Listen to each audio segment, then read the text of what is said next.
अब जीवन लक्ष्य क्या है? हम मनुष्य जीवन के लक्ष्य को लेकर के अगर हम नहीं चल सकते तो इसका मतलब कि हम किसी दिशाहीन डायरेक्शन में जा रहे हैं। जैसे आप किसी गाय को सीढ़ी पे नहीं चढ़ा सकते।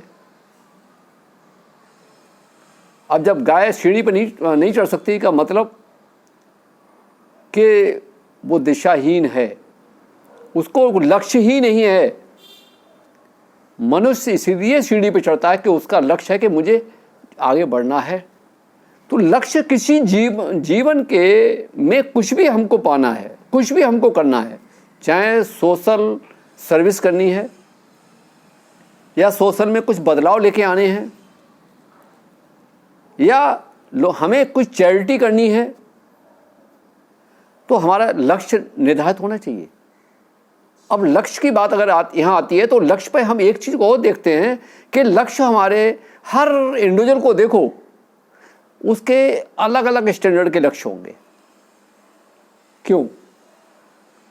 लक्ष्यों का जो बेस होता है, तो लक्ष्य का बेस होता है हमारे सेल्फ कॉन्फिडेंस, हमारे माइंड की फीडिंग के साथ जो हमारे विचार बैठे हैं, जिस स्टैंडर्ड के विचार हैं उसी स्टैंडर्ड के हम अपना लक्ष्य बना पाते हैं। जो हमारा सेल्फ कॉन्फिडेंस है उसी स्टैंडर्ड का हमारा गोल सेट होता है। हम उससे नीचे भी नहीं रख सकते, हम उससे ऊपर भी नहीं जा सकते हैं।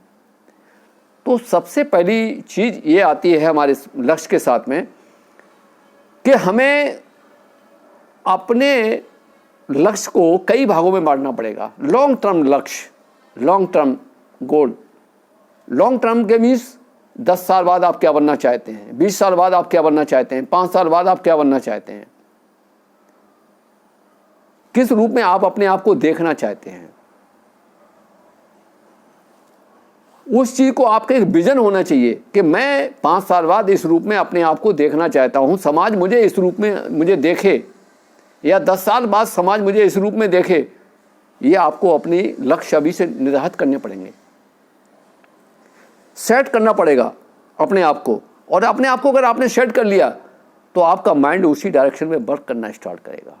अपने फिर लक्ष्यों को शॉर्ट टर्म में डिस्ट्रीब्यूट करिए। शॉर्ट टर्म में मीन्स हमें एक दिन में कितना काम करना है, किस डायरेक्शन में काम करना है। कुछ चीज़ें और आती हैं, कुछ काम होते हैं अर्जेंट काम होते हैं, कुछ इम्पोर्टेंट काम होते हैं। अर्जेंट मीन्स अति आवश्यक, वो अर्जेंट वर्क होते हैं। जैसे मान लिया सुबह हमें उठ करके नहाना धोना, अपना फ्रेश होना, सब कुछ काम हमको करना, वो अर्जेंट वर्क है हमारे। इसके बाद अगर बच्चों को हमको स्कूल छोड़ना है तो छोड़ना ही है, बच्चों को अगर कॉपी किताबों वगैरह का इंतजाम करना है तो करना ही है, घर में खाने पीने का इंतजाम करना है तो करना है, वो अर्जेंट वर्क है। इसके बाद दूसरे वर्क होते हैं इंपॉर्टेंट वर्क होते हैं जो हमारे फ्यूचर को चेंज करते हैं, फ्यूचर से रिलेट होते हैं। अगर हम अर्जेंट वर्क में लगे रहे तो आज हम जिस पोजीशन में हैं कल भी उसी पोजीशन में होंगे, 2 साल बाद भी उसी पोजीशन में होंगे, 10 साल बाद भी उसी पोजीशन में होंगे, 20 साल बाद भी उसी पोजीशन में होंगे, यानी कि उसी स्टैंडर्ड में होंगे अगर हम सिर्फ अर्जेंट में अटके रहे तो। परंतु अर्जेंट को करते करते अगर हमने इम्पोर्टेंट वर्क पर अपना थोड़ा फोकस किया तो क्या होगा, फ्यूचर हमारा चेंज होगा। अब इम्पोर्टेंट वर्क में क्या चीज़ की ज़रूरत है वो काम हमको करना पड़ेगा। जैसे हो सकता है हमें अपनी सोच को बदलने के लिए कुछ किताबों को पढ़ना पड़े या कुछ मीटिंग्स को अटेंड करना पड़े, वो ज़रूरी है, तभी हम इम्पोर्टेंट वर्क को कर पाएंगे। क्योंकि हर इंडिविजुअल अपनी सोच के अनुसार ही चल पाता है। जिस स्टैंडर्ड की उसकी सोच होती है उसी स्टैंडर्ड के वो वर्क कर पाएगा, उसी स्टैंडर्ड का वो सोच ही पाएगा, इससे ऊपर वो रिजल्ट ले ही नहीं पाएगा। तो ज़रूरी है अपने आप को अपडेट करते रहना, चेंज करते रहना, अपनी सोच को बदलते रहना, कुछ बुक्स को, कुछ मीटिंग्स को अटेंड करते रहना, ये बहुत ज़रूरी है। वो इम्पोर्टेंट वर्क में आती है, अर्जेंट वर्क में नहीं आती है। तो अर्जेंट वर्क को करते करते हमें इम्पोर्टेंट वर्क पर जाना पड़ेगा और वो करके अपने आप को बदल करके अपने गोल को सेट करके और आगे हमको चलना पड़ेगा। मैं तो ये कहता हूँ कि परिवार के हर सदस्य का अपना एक गोल सेट होना चाहिए। हमें क्या करना है, हमें क्या करना है, हमें क्या करना है, करिए।